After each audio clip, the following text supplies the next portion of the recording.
తాకట్లో ఉన్న మీ బంగారాన్ని విడిపించి ఆ రోజు ఆన్లైన్ రేటుకి కొంటాం. Sharma gold company.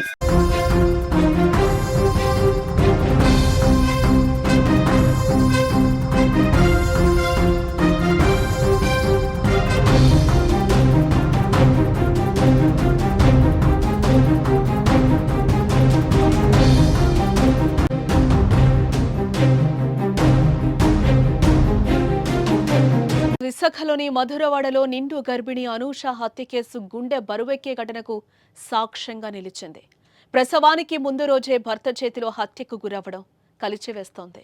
ఏడుస్తూ తల్లి గర్భం నుంచి బయటకు రావాల్సిన చిన్నారి చనిపోయి రావడంతో కుటుంబం కన్నీరు పెడుతోంది. అనూష కడుపులో ఆడబిడ్డ ఉండగా వైద్యులు పోస్టుమార్టం చేసి బయటకు తీశారు. ఈ కేసులో మరిన్ని విస్తుపోయే నిజాలు వెలుగులోకొస్తున్నాయి. ఆదివారం అర్ధరాత్రి దాటిన తర్వాత భార్యను హత్య చేసిన జ్ఞానేశ్వర్ ఏం తెలియనట్టు నాటకమాడి ఆసుపత్రిలో జాయిన్ చేశాడు. అందరినీ అస్వస్థకు గురై చనిపోయిందని చెప్పి నమ్మించాడు. కానీ స్నేహితురాలి తల్లి హత్య విషయాన్ని బయటకు తెచ్చింది. అనూష శరీరం నల్లగా ఉబ్బిపోవడం, మెడపై ఉన్న మచ్చతో అనుమానం వ్యక్తం చేసింది.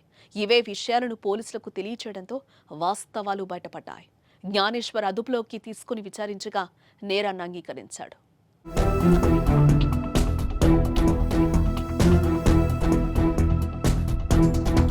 జ్ఞానేశ్వర్ కుట్రలు ఒక్కొక్కటిగా వెలుగు చూస్తున్నాయి.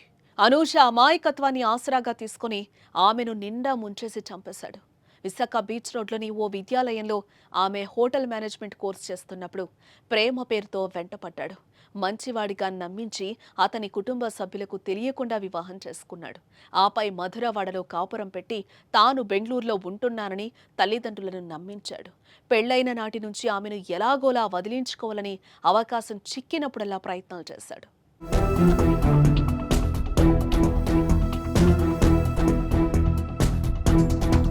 క్యాన్సర్ పేరు చెప్పి విడాకులు తీసుకునే ప్రయత్నం కూడా చేశాడు. కానీ అనూష మాత్రం జ్ఞానేశ్వర్తోనే జీవితమని తెగేసి చెప్పింది.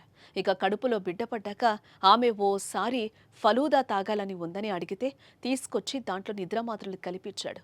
తాగే సమయంలో గ్లాసులో కరగకుండా ఉన్న ఓ మాత్రను ఆమె గుర్తించి ఏంటని అడగడంతో తనకు తెలియదని బుకాయించాడు. బిడ్డ పుట్టాక వదిలించుకోవడం కుదరదని ఆమె ప్రసవానికి ముందు రోజే చంపేశాడు.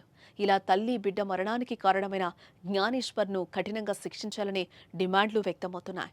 నిందితుడికి భీమిలి కోర్టు 14 రోజులు రిమాండ్ విధించడంతో జైలుకు తరలించారు.